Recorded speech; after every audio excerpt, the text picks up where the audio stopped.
ಮಿತ್ರರೇ ನಮಸ್ಕಾರ. ಮಿತ್ರರೇ, ಕರ್ನಾಟಕದಲ್ಲಿ ಬಿಜೆಪಿ ಅಧಿಕಾರಕ್ಕೆ ಬರುತ್ತೆ ಎನ್ನುವಂತಹ ಕನಸನ್ನ ಮರೆತು ಬಿಡಿ.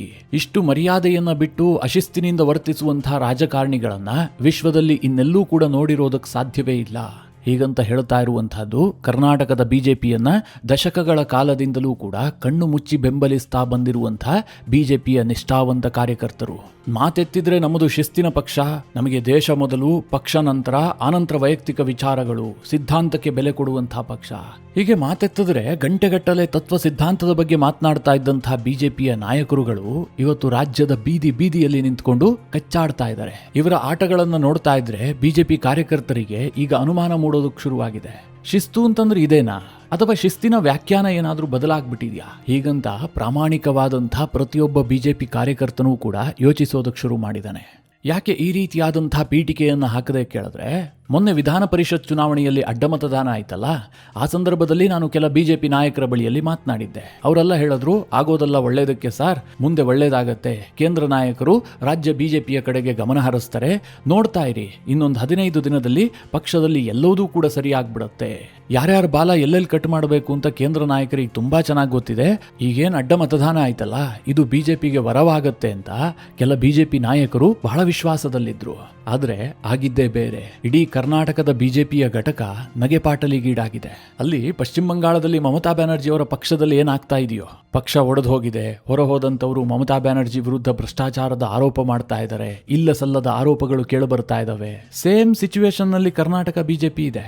ಸದಾನಂದ ಗೌಡ ನಗನಗತಾನೆ ಬಿಜೆಪಿಯ ಬುಡಕ್ಕೆ ಆಪಿಟ್ಟಿದ್ದಾರೆ. ಚಿಕ್ಕಬಳ್ಳಾಪುರದ ಬಿಜೆಪಿ ರಾಜಕಾರಣ ಮತ್ತೊಮ್ಮೆ ಬಂಡಾಯದ ಬೇಗುದಿಯಲ್ಲಿ ಬೇಯೋದಕ್ಕೆ ಶುರುವಾಗಿದೆ. ಬಹುಶಃ ಇದು ಡಿ.ಕೆ. ಶಿವಕುಮಾರ್ಗೆ 2028ರ ಹಾದಿಯನ್ನ ಬಹಳ ಸಲೀಸು ಮಾಡುವಂತಹ ವಾತಾವರಣ ನಿರ್ಮಾಣ ಆಗ್ತಾ ಇದೆ. ಮಿತ್ರರೇ, 2023ರಲ್ಲಿ ಬಿಜೆಪಿ ಸೋತ್ ಹೋಗುತ್ತೆ, ಬೊಮ್ಮಾಯಿ ನೇತೃತ್ವದ ಸರ್ಕಾರ ರಿಪೀಟ್ ಮಾಡೋದಿಲ್ಲ ಅಂತ ರಾಜ್ಯದ ಪ್ರತಿಯೊಬ್ಬ ಬಿಜೆಪಿ ಕಾರ್ಯಕರ್ತನಿಗೂ ಕೂಡ ಗೊತ್ತಿತ್ತು. ಕೆಲವರು ಆ ಸಂದರ್ಭದಲ್ಲಿ ಕಾಂಗ್ರೆಸ್ ಗೆದ್ದಿದ್ದು ಗ್ಯಾರಂಟಿಯಿಂದ ಅಂತ ಹೇಳ್ತಾರೆ. ನಾನು ಇವತ್ತಿಗೂ ಕೂಡ ಆ ವಾದವನ್ನ ನಂಬೋದೇ ಇಲ್ಲ. ಜನ ಗ್ಯಾರಂಟಿಯನ್ನ ನೋಡಿ ಕಾಂಗ್ರೆಸ್ಗೆ ಮತ ಕೊಟ್ಟಿಲ್ಲ. ಬಿಜೆಪಿ ಸರ್ಕಾರದ ನೀರಸ ಆಡಳಿತವನ್ನು ನೋಡಿಯೇ ಜನ ರೊಚ್ಚಿಗೆದ್ದು ಕಾಂಗ್ರೆಸ್ಗೆ ಮತ ಕೊಟ್ಟಿದ್ರಷ್ಟೇ. ಆದ್ರೆ ಕೇಂದ್ರ ನಾಯಕರು ಬೇರೆಯದೇ ಭ್ರಮೆಯಲ್ಲಿದ್ರು. ಮೋದಿ ಕರ್ನಾಟಕದಲ್ಲಿ ವಿಪರೀತವಾಗಿ ಪಾಪ್ಯುಲರ್ ಲೀಡರ್, ಹೀಗಾಗಿ ಲೋಕಸಭಾ ಚುನಾವಣೆಯಲ್ಲಿ ಮೋದಿಗೆ ಜನ ಓಟ್ ಕೊಡ್ತಾರೆ. ಮೋದಿ ಬಂದು ರಾಜ್ಯದಾದ್ಯಂತ ಓಡಾಡಿದ್ದೇ ಆದ್ರೆ ಬಿಜೆಪಿಗೆ ಮತ ಸಿಗತ್ತೆ, ಮತ್ತೆ ಅಧಿಕಾರಕ್ಕೆ ಬರಬಹುದು. ಹೀಗೊಂದು ಭ್ರಮೆಯಲ್ಲಿ ಬಿಜೆಪಿಯ ನಾಯಕರಿದ್ರು. ಅದೇ ಕಾರಣಕ್ಕೋಸ್ಕರವಾಗಿ ರಾಜಕೀಯವಾಗಿ ಸ್ವೇಚ್ಛಾಚಾರದ ನಿರ್ಧಾರಗಳನ್ನ ಕೂಡ ಕೈಗೊಂಡ್ರು. ಟಿಕೆಟ್ ಹಂಚಿಕೆಯಿಂದ ಹಿಡಿದು ಎಲ್ಲದರಲ್ಲೂ ಕೂಡ ಕೇಂದ್ರ ನಾಯಕರು ತಪ್ಪೇ ಮಾಡಿದ್ರು. ಅದಕ್ಕೆ 2023ರಲ್ಲಿ ಒದೆ ಬಿತ್ತು. ಅದಾಗ್ತಿದ್ದ ಹಾಗೆ ಕೇಂದ್ರ ನಾಯಕರಿಗೆ ಅನ್ನಿಸ್ತು, ಈ ರೀತಿಯಾಗಿ ಚುನಾವಣೆ ಎದುರಿಸೋದಕ್ಕೆ ಸಾಧ್ಯ ಇಲ್ಲ, ಇದಕ್ಕೆ ಬೇರೆ ಫಾರ್ಮುಲಾವನ್ನು ರೆಡಿ ಮಾಡಬೇಕು ಅಂತ. ಹಾಗಾಗಿ ಜೆಡಿಎಸ್ ಜೊತೆಗೆ ಮೈತ್ರಿ ಮಾಡಿಕೊಂಡಿದ್ದು. ಅವ್ರ ಲೆಕ್ಕಾಚಾರ ತುಂಬಾ ಚೆನ್ನಾಗಿದೆ. ಜೆಡಿಎಸ್ ಜೊತೆಗೆ ಮೈತ್ರಿ ಮಾಡಿಕೊಂಡಿದ್ದೆ ಆದ್ರೆ ಕರ್ನಾಟಕವನ್ನ ಸೋಲುವಂತಹ ಮಾತೇ ಇಲ್ಲ ಅಂತ. ಈಗಲೂ ಕೇಂದ್ರ ನಾಯಕರು ಅದೇ ಭ್ರಮೆಯಲ್ಲಿದ್ದಾರೆ. ಅದೇ ಕಾರಣದಿಂದಾಗಿಯೇ ರಾಜ್ಯ ಬಿಜೆಪಿ ಇಷ್ಟೆಲ್ಲ ಹೊತ್ತಿ ಉರಿತಾ ಇದ್ರೂ ಕೂಡ ಕರ್ನಾಟಕದ ಕಡೆಗೆ ಕೇಂದ್ರದ ಯಾವ ನಾಯಕರು ಕೂಡ ಗಮನ ಹರಿಸ್ತಾ ಇಲ್ಲ. ಕೇಂದ್ರ ಬಿಜೆಪಿ ನಾಯಕರ ಆ ಗಮಂಡಿತನದ ಧೋರಣೆ ಏನು ಗೊತ್ತಾ? 2023ರ ಚುನಾವಣಾ ರಿಸಲ್ಟ್ ಅನ್ನ ಅವರು ಮುಂದಿಟ್ಕೊಳ್ತಾರೆ. ಬಿಜೆಪಿಗೆ ಸಿಕ್ಕಂತಹ ಮತಗಳು 36%. ರಾಜ್ಯದ ವಿಧಾನಸಭಾ ಚುನಾವಣೆ ನಡೆದಂತಹ ಸಂದರ್ಭದಲ್ಲಿ ಬಿಜೆಪಿಗೆ ಬರುವಂತಹದ್ದು 35ರಿಂದ 36%, ಹೆಚ್ಚು ಅಂತಂದ್ರೆ 38%. ಈಗ ಜೆಡಿಎಸ್ ಜೊತೆಗಿದೆ. ಹಳೆ ಮೈಸೂರು ಭಾಗದಲ್ಲಿ ಜೆಡಿಎಸ್ನ ಪ್ರಾಬಲ್ಯ ಜಾಸ್ತಿ ಇದೆ. ಈ ಕಾರಣದಿಂದಾಗಿ ಜೆಡಿಎಸ್ ಕೈಲಿ 13% ಇದೆಯಲ್ಲ, 2023ರಲ್ಲಿ ಜೆಡಿಎಸ್ಗೆ 13% ಬಂತು. ಅದು ಅತ್ಯಂತ ಕಡಿಮೆ. ಅಂದ್ರೆ ರಾಜ್ಯದಲ್ಲಿ ಕಾಂಗ್ರೆಸ್ ಪರವಾದಂತಹ ಅಲೆ ಇದ್ದಂತಹ ಸಂದರ್ಭದಲ್ಲೂ ಕೂಡ ಜೆಡಿಎಸ್ 13% ವೋಟ್ ಶೇರ್ ಅನ್ನು ತೆಗೆದುಕೊಂಡಿದೆ. ಬಿಜೆಪಿಯ 36 ಪ್ಲಸ್ ಜೆಡಿಎಸ್ನ 13 ಎಷ್ಟಾಗುತ್ತೆ? 49% ವೋಟ್ ಶೇರ್ ಆಗುತ್ತೆ. ಜೊತೆಗೆ ಇನ್ನೊಂದನ್ನು ಅವರು ಆ್ಯಡ್ ಮಾಡ್ಕೊಳ್ತಾರೆ. ಅದೇನು ಕೇಳಿದ್ರೆ, ಕಾಂಗ್ರೆಸ್ 5 ವರ್ಷದಿಂದ ಅಧಿಕಾರದಲ್ಲಿರುತ್ತಲ್ವಾ, ಆಡಳಿತ ವಿರೋಧಿ ಅಲೆ ಕರ್ನಾಟಕದಲ್ಲಿ ಸಹಜವಾಗೇ ಇರುತ್ತೆ. ಈ ಕಾರಣದಿಂದಾಗಿ 1-2% ವೋಟ್ ಶೇರ್ ಜಾಸ್ತಿನೇ ಬರುತ್ತೆ. ಬಿಜೆಪಿ ಮತ್ತು ಜೆಡಿಎಸ್ನ ಕಂಬೈನ್ಡ್ ವೋಟ್ ಶೇರ್ ಇದೆಯಲ್ಲ, ಇದು 50% ಅನ್ನು ರೀಚ್ ಆಗಿಬಿಡುತ್ತೆ. ಈಸಿಯಾಗಿ ಕರ್ನಾಟಕದಲ್ಲಿ 130ರಿಂದ 140 ಸೀಟ್ಗಳನ್ನು ಗೆಲ್ಲಬಹುದು. ತುಂಬಾ ಚೆನ್ನಾಗಿ ವೋಟ್ ಟ್ರಾನ್ಸ್ಫರ್ ಆಗಿದ್ದೆ ಆದ್ರೆ ಇದು 150-160 ಕೂಡ ರೀಚ್ ಆಗಬಹುದು. ಇದು ಕೇಂದ್ರದ ಬಿಜೆಪಿ ನಾಯಕರ ಲೆಕ್ಕಾಚಾರ. ಪೇಪರ್ ಮೇಲೆ ಲೆಕ್ಕಾಚಾರ ಮಾಡೋದು ತುಂಬಾ ಚೆನ್ನಾಗಿದೆ. ಇದನ್ನ ನಾನು ಕಲ್ಪನೆ ಮಾಡ್ಕೊಂಡು ಹೇಳ್ತಾ ಇಲ್ಲ. ಬಿಜೆಪಿಯ ಒಬ್ಬ ನಾಯಕ ಮೊನ್ನೆ ಈ ರೀತಿಯಾಗಿ ಮಾತನಾಡ್ತಾ ಇದ್ರು. ಏನ್ ಈ ತರ ಕಚ್ಚಾಡ್ತಾ ಇದಿರಲ್ಲ, ನಿಮ್ಮನ್ನ ಜನ ಹೇಗೆ ಒಪ್ಕೊಳ್ತಾರೆ ಅಂತ ಪ್ರಶ್ನೆ ಕೇಳಿದ್ರೆ ಅವ್ರು ಹೇಳಿದ್ದಿಷ್ಟೇ, ಇದೆಲ್ಲ ಗೊಂದಲಗಳು ಇದ್ದಿದ್ದೆ ಸರ್, ಜನರಿಗೆ ಇದೆಲ್ಲ ನೆನಪಿರೋದಿಲ್ಲ. ಚುನಾವಣೆ ಟೈಮ್ನಲ್ಲಿ ನಾವು ಒಟ್ಟಿಗೆ ಹೋಗ್ತೀವಿ, ಕೊನೆಯ ಒಂದು 4-5 ತಿಂಗಳು ಏನ್ ಮಾಡ್ತೀವಿ, ಹೇಗೆ ಚುನಾವಣೆ ಎದುರಿಸ್ತೀವಿ ಅನ್ನುವಂಥದ್ದು ಇಂಪಾರ್ಟೆಂಟ್ ಆಗುತ್ತೆ. ಅದು ಬಿಜೆಪಿಗೆ ಕರತಲಾ ಮಲಕ ಆಗಿಬಿಟ್ಟಿದೆ. ನಾವು 2028 ತುಂಬಾ ಈಸಿಯಾಗಿ ಗೆಲ್ತೀವಿ ಅಂತ ಅವರು ವಿಶ್ವಾಸದಲ್ಲಿ ಮಾತನಾಡಿದ್ರು. ನನಗೆ ಆ ಸಂದರ್ಭದಲ್ಲೇ ನಗು ಬಂತು, ಎಂತಹ ಭ್ರಮೆಯಲ್ಲಿ ಬದುಕ್ತಾ ಇದ್ದಾರೆ ಅಂತ. ಮಿತ್ರರೇ, ಒಂದು ಬಿಜೆಪಿಯವರು ಸದಾ ನೆನಪಿನಲ್ಲಿ ಇಟ್ಕೊಳ್ಬೇಕು, ಇವರು ಸಿದ್ದರಾಮಯ್ಯನವರನ್ನ ಎದುರಿಸ್ತಾ ಇಲ್ಲ. ರಾಜ್ಯದಲ್ಲಿರುವಂತಹದ್ದು ಡಿ ಕೆ ಶಿವಕುಮಾರ್ ರಾಜಕೀಯವಾಗಿ ಬಹಳ ದೊಡ್ಡ ಗೇಮ್ ಮಾಸ್ಟರ್, ಅದರಲ್ಲಿ ಯಾವುದೇ ಡೌಟ್ ಇಲ್ಲ. ಯಾವ ಸಂದರ್ಭದಲ್ಲಿ ಎಲ್ಲಿ ಕೀ ಕೊಡಬೇಕು, ಯಾವ ಆಡಿಯೋ, ಯಾವ ವಿಡಿಯೋ, ಇದೆಲ್ಲದರಲ್ಲೂ ಕೂಡ ಪಕ್ಕಾ ರಾಜಕಾರಣಿ. ಈಗಾಗಲೇ ಅವರು ಪರಿಷತ್ ಚುನಾವಣೆಯಲ್ಲಿ ಒಂದು ಚಮಕ್ ಕೊಟ್ಟಾಗಿದೆ. ಇಷ್ಟಾದ ಮೇಲೂ ಕೂಡ ಬಿಜೆಪಿಯವರು ಇನ್ನೂ ನಿದ್ದೆ ಮಾಡ್ತೀವಿ, ನಾವಿನ್ನೂ ಅದೇ ರೀತಿಯಾಗಿ ಕಚ್ಚಾಡ್ತೀವಿ, ನಮ್ಮಲ್ಲಿ ಇನ್ನೂ ಬಣಗಳಿರ್ತವೆ, ಅವನು ಉದ್ಧಾರ ಆಗೋದನ್ನ ನಾನ್ ಸಹಿಸಿಕೊಳ್ಳೋದಿಲ್ಲ, ಅವನಿಗಿಂತ ನಾನ್ ದೊಡ್ಡ ನಾಯಕ, ಅವನಿಗೆ ಆಪಿಡ್ತೀನಿ ಅಂತ ಇವನಿಗೆ ಆಪಿಡ್ತೀನಿ ಅಂತ ಅವನು, ಇದೇ ರೀತಿಯ ರಾಜಕಾರಣದಲ್ಲಿ ಮುಳುಗಿದ್ರೆ ಹೇಳ ಹೆಸರಿಲ್ಲದಂತೆ ಬಿಜೆಪಿ ವಾಶೌಟ್ ಆಗುತ್ತೆ. ಯಾಕೆ ಈ ರೀತಿಯಾಗಿ ಬಿಜೆಪಿ ಬಗ್ಗೆ ಹೇಳ್ತಾ ಇದ್ದೀನಿ ಕೇಳಿದ್ರೆ, ನಾನು ಆಗ್ಲೇ ಹೇಳಿದೆ, ಪರಿಷತ್ ಚುನಾವಣೆ ಆದ ಬಳಿಕ ಕೇಂದ್ರ ನಾಯಕರು ಕರ್ನಾಟಕ ಬಿಜೆಪಿ ಕಡೆಗೆ ಗಮನ ಹರಿಸ್ತಾರೆ ಎನ್ನುವಂತಹ ನಿರೀಕ್ಷೆ ಇತ್ತಲ್ಲ, ಅದು ಹುಸಿಯಾಗಿದೆ. ಮತ್ತೆ ಬಿಜೆಪಿಯಲ್ಲಿ ಭಿನ್ನಮತ ಸ್ಫೋಟಗೊಂಡಿದೆ. ಮೊದಲನೇದಾಗಿ SR ವಿಶ್ವನಾಥ್, ಯಲಹಂಕದ ಶಾಸಕ, ಮಾಜಿ ಮುಖ್ಯಮಂತ್ರಿ ಸದಾನಂದ ಗೌಡರ ಬಗ್ಗೆ ಆಡದಂತಹ ಮಾತು. ಸದಾನಂದ ಗೌಡರು ಕೆಂಪೇಗೌಡರ ಜಯಂತಿ ದಿನ ಸರ್ಕಾರದ ಕಾರ್ಯಕ್ರಮದಲ್ಲಿ ಭಾಗಿಯಾದ್ರು, ಅದು ಕಾಂಗ್ರೆಸ್ ಕಾರ್ಯಕ್ರಮ, ಅವ್ರದ್ದು ವಕ್ರ ಬುದ್ಧಿ, ಅವರಿಗೀಗ ಗೌಡರ ಮೇಲೆ ಪ್ರೇಮ ಬಂದುಬಿಟ್ಟಿದೆ. ಆಕ್ಚುಲಿ ಹೇಳಬೇಕು ಅಂತಂದ್ರೆ ಸದಾನಂದ ಗೌಡರು ಗೌಡ್ರೇ ಅಲ್ಲ, ಹಳೆ ಮೈಸೂರು ಭಾಗದಲ್ಲಿರುವಂತವರು ಮಾತ್ರ ಒಕ್ಕಲಿಗರು. ಹೀಗಂತ SR ವಿಶ್ವನಾಥ್ ಸದಾನಂದ ಗೌಡರ ಬಗ್ಗೆ ನೇರವಾಗಿ ಆರೋಪ ಮಾಡ್ತಾರೆ. SR ವಿಶ್ವನಾಥ್ ಇದನ್ನು ಯಾಕೆ ಮಾತನಾಡಿದ್ರು, ಇದರಲ್ಲಿ ರಾಜಕೀಯ ಉದ್ದೇಶ ಏನಿದೆ, ಇದುವರೆಗೆ ಯಾರಿಗೂ ಅರ್ಥ ಆಗಿಲ್ಲ. ರಾಜಕೀಯವಾಗಿ ಒಬ್ಬ ಚಾಣಾಕ್ಷನಾದಂಥವನು ಸದಾನಂದ ಗೌಡರ ಬಗ್ಗೆ ಎಲ್ಲ ಮಾತನಾಡೋದಿಲ್ಲ. ಅದರಿಂದ SR ವಿಶ್ವನಾಥ್ಗೆ ಸಿಗೋದಾದ್ರೂ ಏನು? ಸದಾನಂದ ಗೌಡರು ರಾಜಕೀಯವಾಗಿ ಅಪ್ರಸ್ತುತವಾದಂತಹ ಒಬ್ಬ ವ್ಯಕ್ತಿ. SR ವಿಶ್ವನಾಥ್ ಈ ಹೇಳಿಕೆ ಕೊಟ್ಟಿದ್ರಿಂದಾಗಿ ಪಕ್ಷದ ಶಿಸ್ತು ಉಲ್ಲಂಘನೆ ಅನ್ನುವಂತಹ ಆರೋಪವನ್ನ ಹೊತ್ತುಕೊಳ್ಳಬಹುದು, ಬಿಟ್ರೆ ರಾಜಕೀಯವಾಗಿ ಏನ್ ಲಾಭ ಆಗತ್ತೆ? ಹೋಗ್ಲಿ, SR ವಿಶ್ವನಾಥ್ ಏನೋ ದುಡುಕಿನಲ್ಲಿ ಆ ಮಾತನಾಡಿದ್ರು ಅಂತ. ಅದಕ್ಕೆ ಈ ಮಾಜಿ ಮುಖ್ಯಮಂತ್ರಿ ಸದಾನಂದ ಗೌಡರ ರಿಯಾಕ್ಷನ್ ಏನು? SR ವಿಶ್ವನಾಥ್ ಮುತ್ತಪ್ಪರೈ ಚೇಲ, ಭೂಗತ ಲೋಕದ ಪಾತಕಿಯ ಜೊತೆಗೆ ನಂಟಿದ್ದಂತಹ ವ್ಯಕ್ತಿ, BDA ಅಧ್ಯಕ್ಷನಾಗಿ BDAಯನ್ನೇ ಮುಳುಗಿಸಿದಂತಹ ವ್ಯಕ್ತಿ. ಅವನಿಂದ ನಾನು ಹೇಳಿಸ್ಕೊಳ್ಬೇಕಾ ಅಥವಾ ಅವನ ಬಗ್ಗೆ ನಾನು ಮಾತನಾಡಬೇಕಾ? ಹೀಗೆಲ್ಲ ಸದಾನಂದ ಗೌಡರು ಮಾತನಾಡ್ತಾರೆ. ಇದು ಸದಾನಂದ ಗೌಡರ ಯೋಗ್ಯತೆಗೆ ತಕ್ಕನಾದಂತಹ ಮಾತ. ಈ ಸದಾನಂದ ಗೌಡರಿಗೆ ಬಿಜೆಪಿ ಎಲ್ಲವುದನ್ನ ಕೊಟ್ಟಿದೆ. ಅವರ ಯೋಗ್ಯತೆಗೂ ಮೀರಿದ ಸ್ಥಾನಮಾನವನ್ನ ಬಿಜೆಪಿ ಕಲ್ಪಿಸಿದೆ. KMF ಅಧ್ಯಕ್ಷರಾಗೋದಕ್ಕೆ ಓಡಾಡ್ತಾ ಇದ್ದಂತಹ, ಅದಕ್ಕೋಸ್ಕರವಾಗಿ ಕಣ್ಣೀರು ಹಾಕ್ತಾ ಇದ್ದಂತಹ ವ್ಯಕ್ತಿ ಕರ್ನಾಟಕದ ಮುಖ್ಯಮಂತ್ರಿ ಆಗ್ತಾರೆ ಯಡಿಯೂರಪ್ಪನವರ ಕೃಪಾಕಟಾಕ್ಷದಿಂದ.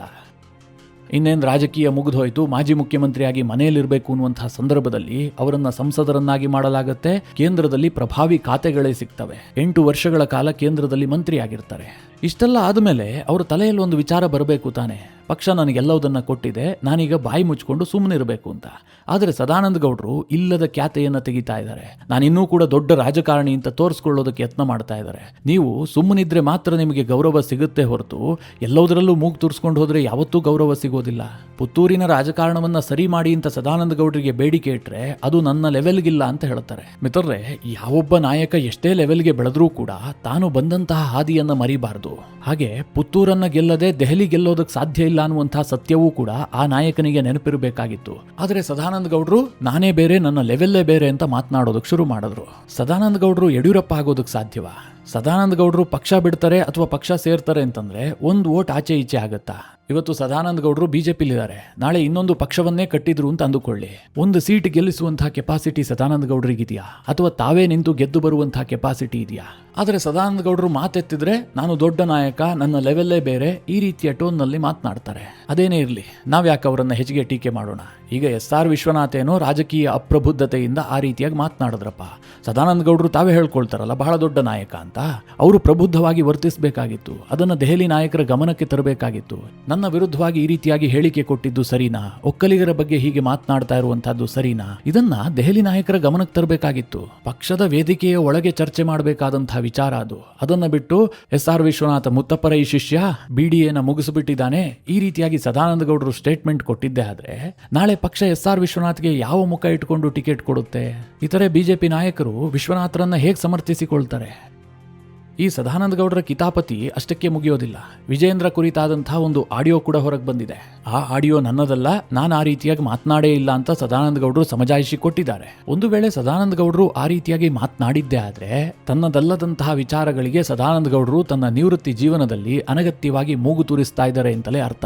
ವಿಜೇಂದ್ರರನ್ನ ಕಿತ್ತು ಬಿಸಾಕಬೇಕು, ಅವರ ಅಧಿಕಾರವನ್ನ ಬಹಳ ಸ್ಮೂತ್ ಆಗಿ ಮುಗಿಸಿಬಿಡಬೇಕು, ಯಾರಿಗೂ ಗೊತ್ತಾಗದಂತೆ ಬದಿಗೆ ಸರಿಸಬೇಕು, ಹೀಗೆಲ್ಲ ಯಾವುದೋ ಹೆಸರೇ ಕೇಳದಂತಹ ಒಬ್ಬ ವ್ಯಕ್ತಿಯ ಜೊತೆಗೆ ಮಾತನಾಡ್ತಾರೆ ಮಾಡ್ತಾರೆ ಅಂತಂದ್ರೆ ಇವರೆಲ್ಲ ರಾಜಕೀಯವಾಗಿ ಎಷ್ಟು ಪ್ರಬುದ್ಧರು ಅಂತ ಗೊತ್ತಾಗೋದಿಲ್ವಾ? ಇದೇ ಸದಾನಂದ ಗೌಡರು ಕೇಂದ್ರದಲ್ಲಿ ಅಧಿಕಾರವನ್ನ ಯಾಕೆ ಕಳೆದುಕೊಂಡ್ರು? ಮೋದಿ ಯಾಕೆ ಅವರನ್ನ ಬದಿಗಿಟ್ರು?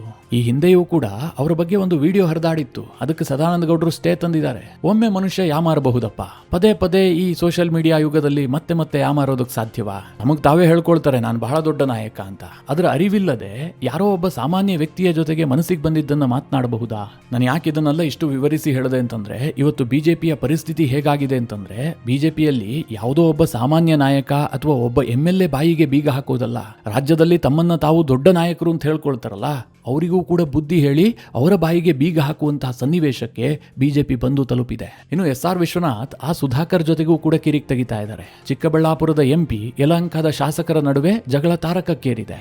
ರೇಣುಕಾಚಾರ್ಯ ಮತ್ತೆ ನಾಲಿಗೆ ಹರಿಬಿಡೋದಕ್ಕೆ ಶುರು ಮಾಡಿದ್ದಾರೆ. ಯಾಕೆ ಬಿಜೆಪಿ ಹೀಗೆ ಆಗ್ತಾ ಇದೆ ಕೇಳಿದ್ರೆ, ಕರ್ನಾಟಕ ರಾಜ್ಯದ ಬಿಜೆಪಿಯ ಮೂಗುದಾರ ಯಾರ ಕೈಲಿದೆ ಅನ್ನೋದ್ರ ಬಗ್ಗೆ ಯಾರಿಗೂ ಸ್ಪಷ್ಟತೆ ಇಲ್ಲ. ಜವಾಬ್ದಾರಿ ತೆಗೆದುಕೊಳ್ಳಬೇಕಾದಂತಹ ರಾಜ್ಯಾಧ್ಯಕ್ಷರಿಗೆ ಯಾವುದೇ ರೀತಿಯಲ್ಲೂ ಜವಾಬ್ದಾರಿ ಇಲ್ಲ. ಆರಂಭದಿಂದಲೂ ಕೂಡ ರಾಜ್ಯಾಧ್ಯಕ್ಷರನ್ನ ಡಮ್ಮಿ ಅಂತ ತೋರಿಸೋದಕ್ಕೆ ಬಿಜೆಪಿ ನಾಯಕರು ಮಗ್ನರಾಗ್ಬಿಟ್ರು. ವಿಜೇಂದ್ರ ಪಕ್ಷದ ರಾಜ್ಯಾಧ್ಯಕ್ಷರಾಗಿ 2.25 ವರ್ಷ ಆಯಿತು. ಕೇವಲ ಗೊಂದಲ ಜಗಳದಲ್ಲೇ ಅವರ ಅಧ್ಯಕ್ಷರ ಅವಧಿ ಮುಕ್ತಾಯ ಆಗ್ತಾ ಇದೆ. ಇನ್ನು ವಿಪಕ್ಷ ನಾಯಕನಾಗಿ R. ಅಶೋಕ್, ಬೆಂಗಳೂರಿನಲ್ಲಿ ಅವರನ್ನು ಸಾಮ್ರಾಟ ಅಂತ ಬಿಜೆಪಿಯವರು ಕರೀತಾ ಇದ್ರು. ಅದೆಲ್ಲಿಗೆ ಸಾಮ್ರಾಟನೋ ನನಗಂತೂ ಇವತ್ತಿನವರೆಗೆ ಗೊತ್ತಾಗಿಲ್ಲ. ಬೆಂಗಳೂರಿನ ಯಾವುದೇ ಬಿಜೆಪಿ ಶಾಸಕರು ಕೂಡ R. ಅಶೋಕ್ಗೆ ಮನ್ನಣೆ ಕೊಡೋದಿಲ್ಲ. ಇನ್ನು ರಾಜ್ಯದ ಬಿಜೆಪಿಯ ಈ ಎಲ್ಲಾ ನಾಯಕರ ಜುಟ್ಟು ಜನಿವಾರ ಯಾರ ಕೈಲಿರಬೇಕಾಗಿತ್ತು? ಕೇಂದ್ರದ ಬಿಜೆಪಿ ಒಬ್ಬರನ್ನ ನಿಯೋಜನೆ ಮಾಡಿರುತ್ತಲ್ಲ ಕರ್ನಾಟಕ ರಾಜ್ಯದ ಬಿಜೆಪಿ ಉಸ್ತುವಾರಿ ಅಂತ, ಆ ವ್ಯಕ್ತಿ ನೋಡ್ಕೊಳ್ಬೇಕಾಗಿತ್ತು. ಸದ್ಯ ಕರ್ನಾಟಕಕ್ಕೆ ಅದೆಂತಹ ಉಸ್ತುವಾರಿ ಸಿಕ್ಕಿಬಿಟ್ಟಿದ್ದಾರೆ ಅಂತಂದ್ರೆ ಆ ರಾಧಾಮೋಹನ್. ಇವರು ಬಿಜೆಪಿಯ ಬಂಡಾಯವನ್ನ ಶಮನ ಮಾಡೋದಲ್ಲ, ಬಂಡಾಯಕ್ಕೆ ಮತ್ತಷ್ಟು ತುಪ್ಪ ಸುರಿಯುವಂತಹ ವ್ಯಕ್ತಿ.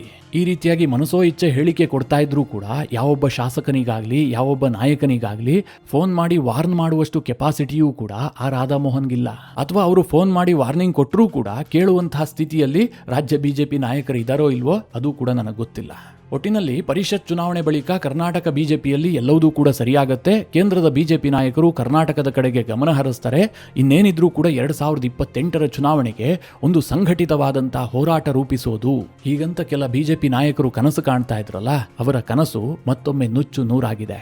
ಕರ್ನಾಟಕದ ಬಿಜೆಪಿ ನಾಯಿ ಬಾಲ ಇದ್ದಂತೆ, ಅದು ಯಾವತ್ತೂ ಕೂಡ ನೆಟ್ಟಗಾಗೋದಿಲ್ಲ ಅಂತ ಬಿಜೆಪಿಯ ಕಾರ್ಯಕರ್ತರೇ ಮಾತನಾಡುವಂತಹ ಸ್ಥಿತಿ ನಿರ್ಮಾಣ ಆಗಿದೆ. ಒಟ್ಟಿನಲ್ಲಿ ಇದನ್ನೆಲ್ಲ DK ಶಿವಕುಮಾರ್ ಮುಖ್ಯಮಂತ್ರಿಯಾಗಿ ತುಂಬಾ ಎಂಜಾಯ್ ಮಾಡ್ತಾ ಇದ್ದಾರೆ. ನನಗನಿಸಿದ ಮಟ್ಟಿಗೆ DK ಶಿವಕುಮಾರ್ 2028ರವರೆಗೆ ಮುಖ್ಯಮಂತ್ರಿಯಾಗಿ ಅನಂತರ 2032ರ ಲೆಕ್ಕಾಚಾರದಲ್ಲಿ ಇದ್ರೇನು. ಆದ್ರೆ ಈಗ ಅವ್ರಿಗೆ ಅನ್ನಿಸ್ತಾ ಇದೆ ನಾನು ಕಂಟಿನ್ಯೂಯಸ್ ಆಗಿ ಕರ್ನಾಟಕದಲ್ಲಿ ಮುಖ್ಯಮಂತ್ರಿ ಆಗಿರಬಹುದು, ನನ್ನ ಮುಖ್ಯಮಂತ್ರಿ ಹಾದಿಗೆ ಈ ಬಿಜೆಪಿಯವರೇ ರತ್ನಗಂಬಳಿ ಹಾಸ್ತಾರೆ ಅಂತ ಈಗ DK ಶಿವಕುಮಾರ್ಗೆ ಅನ್ನಿಸ್ತಿದೆಯೇನೋ. ಮಿತ್ರರೇ, ಈ ಎಲ್ಲ ವಿಚಾರಗಳ ಕುರಿತಾಗಿ ನಿಮ್ಮ ಅನಿಸಿಕೆ ಅಭಿಪ್ರಾಯಗಳೇನು? ಕಮೆಂಟ್ ಮಾಡುವ ಮೂಲಕ ನಮಗೆ ತಿಳಿಸಿ. ಹಾಗೆ ನಿಮಗೆ ಈ ವಿಡಿಯೋ ಇಷ್ಟವಾದರೆ ಲೈಕ್ ಮಾಡಿ. ಜೊತೆಗೆ ನೀವಿನ್ನೂ ನಿಮ್ಮ ನೆಚ್ಚಿನ ಸಂಸ್ಕಾರ ಸೌರಭ ಯೂಟ್ಯೂಬ್ ಚಾನಲ್ನ ಸಬ್ಸ್ಕ್ರೈಬ್ ಮಾಡಿಲ್ಲ ಅಂತಾದರೆ ಈ ಕೂಡಲೇ ಸಬ್ಸ್ಕ್ರೈಬ್ ಮಾಡಿ. ಮುಂದಿನ ಎಲ್ಲ ಅಪ್ಡೇಟ್ಗಳ ನೋಟಿಫಿಕೇಷನ್ಗಾಗಿ ಬೆಲ್ ಐಕಾನ್ ಒತ್ತಿ.